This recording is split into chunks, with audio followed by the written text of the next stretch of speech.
Test. Are we having a good time?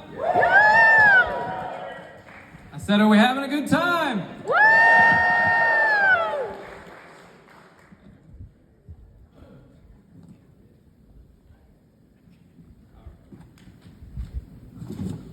All right, let's get serious.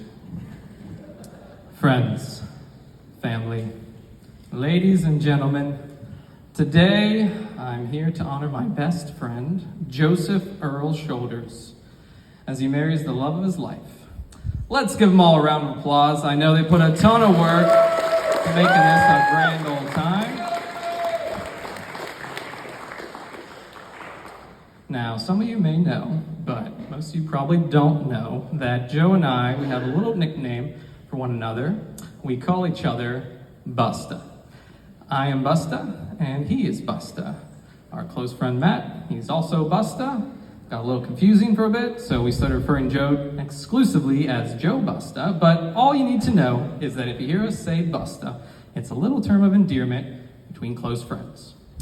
Speaking of nicknames, Elizabeth has a nickname for Joe too. She calls him Joseph. It's very proper. I kind of like it, really. Joseph. You know, strong name. You know, I like it. But if you couldn't tell already, Joe and I, we always had the kind of friendship where nothing felt like it needed to be taken too seriously. It's literally impossible for us to be in a room together and not laugh. And while we aren't used to being too serious, let me take a moment to say to you directly, Joe, I love you, man. Come here.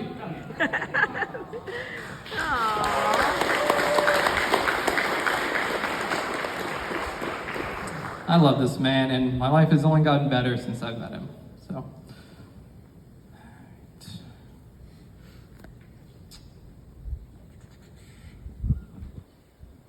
now, I could stand here tonight and bore you. I could tell you all the details about how Joe and I met, how we rushed the same frat, how we're both psych majors, how the time he stole a golf cart with my dad, allegedly. So yes, I could tell you all the little details of our friendship, but when I was thinking of a story that could encapsulate the Joseph Shoulders, I kept going back to our most recent adventure at Joe's bachelor party in Las Vegas. Woo! Now, when Joe told me he wanted to go to Vegas on a cheap trip, I was very surprised. Anyone that knows Joe knows that his biggest vice is chocolate milk. Not a joke, not a joke. This man went on a vacation with my family to Florida and packed nothing but Nestle chocolate milk and jorts that he made himself. So anyways, yeah, let's hear it for the jorts. So anyways, we went to Vegas. Joe won a ton of money. He drove a dune buggy over a ramp, and we even saw Chris Angel Mind Freak live. Needless to say, it was a freaky time, and I got to learn a lot more about Joe than I bargained for. For example, I got to meet a lot of Joe's Best Buy buddies, and they had a lot to say about him. For some reason, I thought I was the only one that Joe told about his strange fixations. First it was NASCAR, then cowboy boots, knives, watches, his truck, and for a while, Joe became very fixated on McDonald's. To the point he told me, and I quote, if you went to like a nice restaurant and they brought you McChicken and you didn't know it was McChicken, you'd be like, this is some pretty good shit. Bold words, I know. But not as bold as the time Joe reportedly bought 33 McChickens for his coworkers and carried them around in a backpack, gave them out to them, and he ordered them the way he likes them, which is no lettuce with extra mayonnaise. And I can almost hear Joe's internal dialogue, like, I mean, like, how else are you gonna eat them? I mean, it's delicious, you know, no lettuce, extra mayonnaise. It's literally perfect. So, which reminds me, y'all did an amazing job on the catering, but just in case the food's, you know, not up to your liking, Joe. Uh-oh.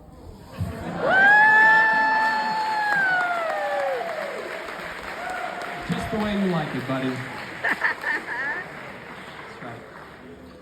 Now to conclude, I want to point out the qualities about Joe that make him a best friend and that I think will make him an amazing husband. Joe is an insanely hard worker. He's been working for the same company since college and has landed himself an impressive leadership position. On top of that, he runs a photography business on the side, teaching himself to master the skills all on his own. This one goes without saying, but Joe is insanely funny, always finding a way to lighten the mood or brighten up a room with his contagious laugh.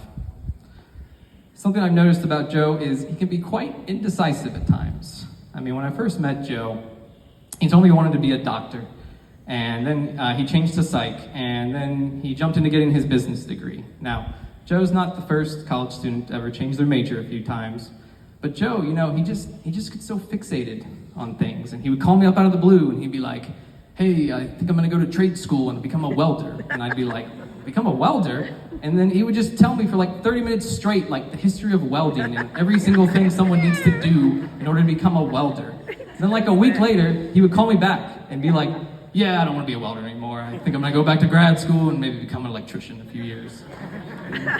It's just like, slow down, Joe, you know? But this is just kind of who Joe is. He can be very indecisive. But I have to say, Elizabeth, in all the years that I've known Joe, the one thing that Joe has never been indecisive on is you. And I think that's a true testament. Sure, yeah. I think that's a true testament to the special bond you guys have. So if everyone would raise their glass and a toast to Joe and Elizabeth, may your marriage be filled with love, laughter, endless adventure.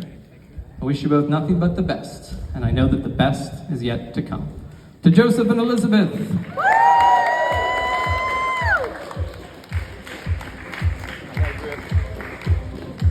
One more time for Brock, everybody, and our entire wedding party. Let's hear it for all of them.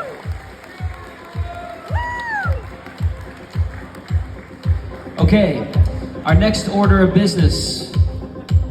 The bride and groom are going to participate, actually